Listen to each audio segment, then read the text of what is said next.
Hello friends, आज मैं आपके साथ इकोनॉमिक्स का एक और टॉपिक लेके आया हूँ और टॉपिक का नाम है प्राइवेट गुड्स। अब ये प्राइवेट गुड्स क्या होते हैं, इनको हम डिटेल में डिस्कस करेंगे और जिस हिसाब से पेपर में लिखना है मैंने उसी हिसाब से लिखा हुआ है।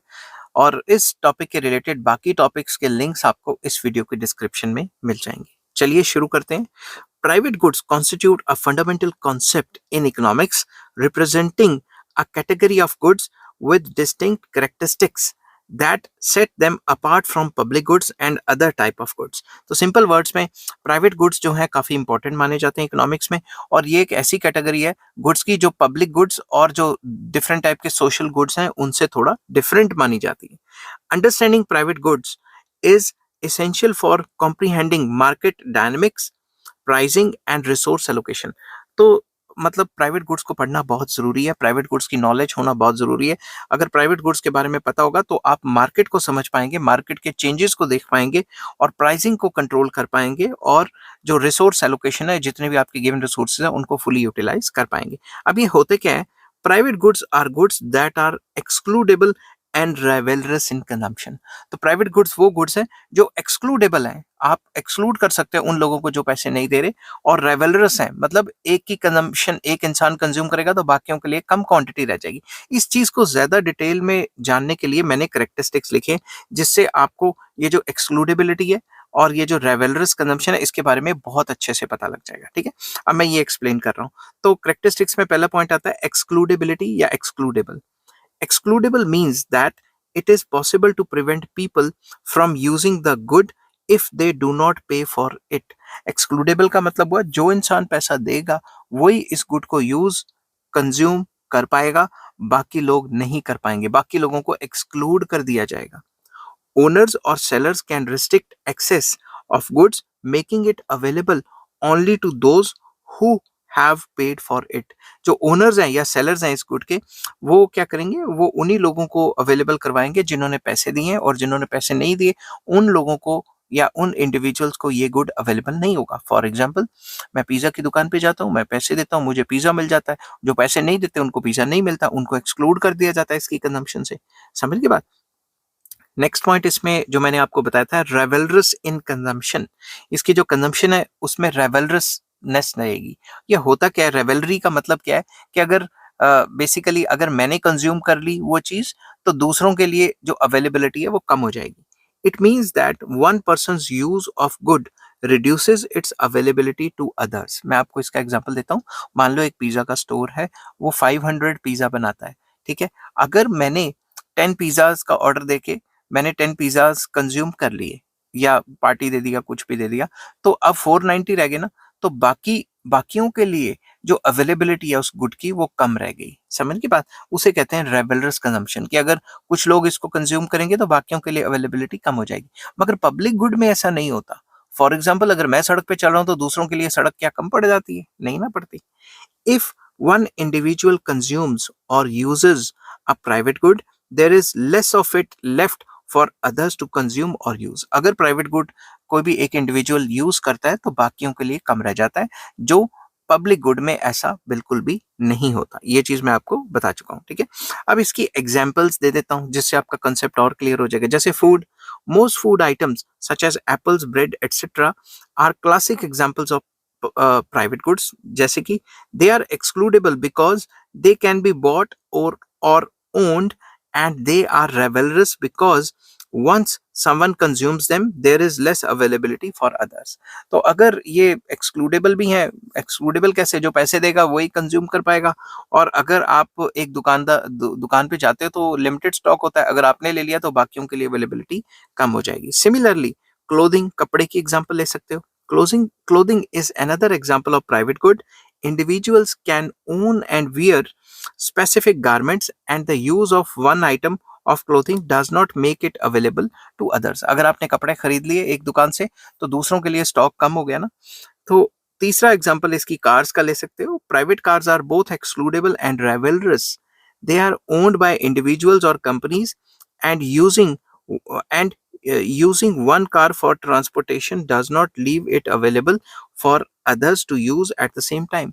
अगर आप टैक्सी की एग्जांपल भी ले रहे हो तो आप ये भी देख सकते हो कि आजकल तो पूल्ड इन टैक्सीज आ गई हैं, मगर अगर आप इंडिविजुअल टैक्सी लेते हो तो अगर आपने एक बार टैक्सी बुक कर दी और वो पूल्ड इन टैक्सी नहीं है, तो दूसरों के लिए अवेलेबिलिटी तो अपने आप ही कम हो गई। कार की एग्जांपल भी ले सकते हो कि अगर मैं शोरूम से कार ले लेता हूँ, तो बाकियों के लिए तो वो रेबेलर्स कंजम्पशन होगी ना, बाकियों के लिए अवेलेबिलिटी कम होगी। हालांकि बाद में लॉन्ग रन में कंपनी और ज्यादा कारें बना के उनकी डिमांड भी सेटिस्फाई कर सकती है। वो एक अलग लॉन्ग पीरियड का कॉन्सेप्ट हो जाता है, जिसमें सारे फैक्टर्स वेरिएबल हो जाते हैं और प्रोडक्शन को बढ़ाया जा सकता है। ठीक है, तो अब आ जाता है economic significance of private goods. Private goods की जो इकोनॉमिक सिग्निफिकेंस है, इकोनॉमिक्स में प्राइवेट गुड्स इतने इंपॉर्टेंट क्यों है, वो चीज डिस्कस करेंगे। तो सबसे पहला आ जाता है market mechanism. Private goods are the primary focus of market transactions. जो भी मार्केट में खरीदे जाते हैं, बेचे जाते हैं, वो तो प्राइवेट गुड्स ही होते हैं ना, पब्लिक गुड्स तो नहीं खरीदे बेचे जाते। In competitive markets, forces of supply and demand या demand and supply determine the prices of private goods. तो मार्केट मैकेनिज्म के अंदर डिमांड और सप्लाई ही तय करती है कि प्राइवेट गुड्स का क्या रेट होगा, किस प्राइसेस पे ये बिकेंगे। Sellers can restrict access and buyers compete for ownership. Sellers जो है वो सप्लाई को रिस्ट्रिक्ट कर सकते हैं और बायर्स जो है आपस में compete करेंगे प्राइवेट गुड्स की ओनरशिप के लिए कि मैं खरीदूंगा। ठीक है, सेकंड आ जाता है pricing. The pricing of private goods is typically based on cost, supply and demand. तो प्राइवेट गुड्स की जो सप्लाई होती है वो किस पे डिपेंड करती है? पहली बात के कॉस्टिंग कितनी पड़ी, दूसरा डिमांड एंड सप्लाई कितनी है, उसी के हिसाब से प्राइसिंग तय की जाती है। The producer set prices that cover their production cost and generate a profit. तो प्रोड्यूसर्स वही प्राइस सेट करेंगे जो उनकी कॉस्ट को कवर करे और उनको कुछ लेवल ऑफ प्रॉफिट्स तो दे। ठीक है, consumers decide whether to purchase based on their individual preferences और विलिंगनेस टू पे।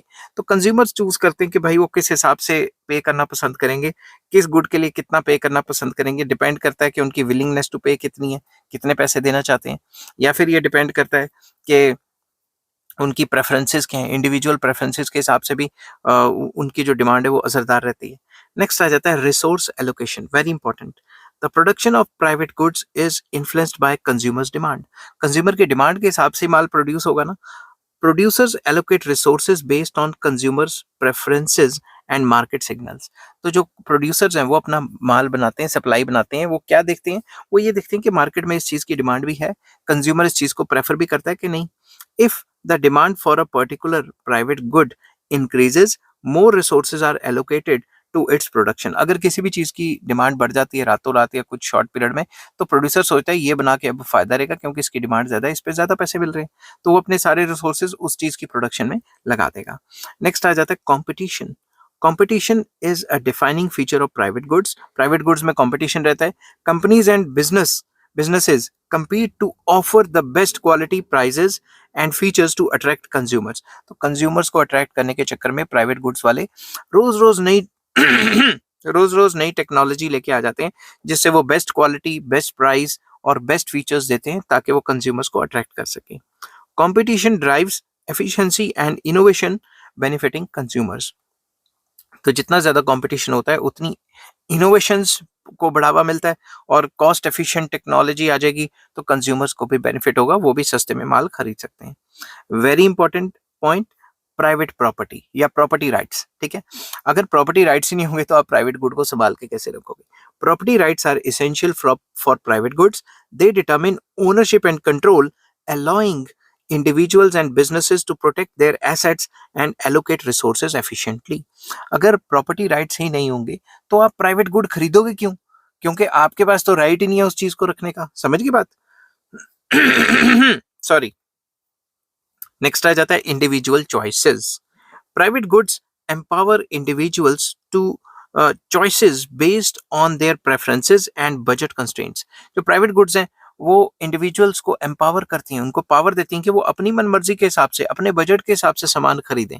Consumers can decide which private goods to purchase and when to consume them, shaping their lifestyle and wellbeing. Consumers को full आजादी है कि वो कौन सा private good खरीदे अपनी तनख्वाह के हिसाब से, अपनी जेब में पैसे के हिसाब से, ताकि वो अपनी लाइफस्टाइल को अच्छे तरीके से शेप कर सकें और अपना वेलफेयर कर सकें। ठीक है, अब कंक्लूड करते हैं। In conclusion, private goods are excludable and rivalrous in consumption, and they form the basis of market transactions and economic activities. तो ये तो कंक्लूड कर रहे हैं हम कि भाई जो प्राइवेट गुड्स होते हैं वो एक्सक्लूडेबल भी होते हैं और रेवलरस भी होते हैं। ये मैंने पहले बता दिया कि ये चीज़ क्या होती है। और ये जो प्राइवेट गुड्स हैं इन्हीं की वजह से जो मार्केट ट्रांजैक्शंस हो पाती हैं या इकोनॉमिक एक्टिविटीज हो पाती हैं, क्योंकि हम एक्सचेंज करते हैं ना गुड्स को। तो understanding the private good is fundamental for the economists, businesses, and policymakers when analyzing the market dynamics, pricing and allocation of resources. तो जब भी रिसोर्सेज को एलोकेशन अच्छे से करना हो या प्राइसिंग तय करनी हो या मार्केट डायनेमिक्स को एनालाइज करना हो कि मार्केट्स कैसे कैसे चेंज हो रहे हैं, तो प्राइवेट गुड्स को स्टडी करना काफ़ी इंपॉर्टेंट रहता है। आई होप ये वीडियो आपको पसंद आई होगी। अगर पसंद आती है तो please like, share and subscribe. ऐसे ही टॉपिक्स के लिंक्स आपको इस वीडियो के डिस्क्रिप्शन में मिल जाएंगे। Take care, bye bye.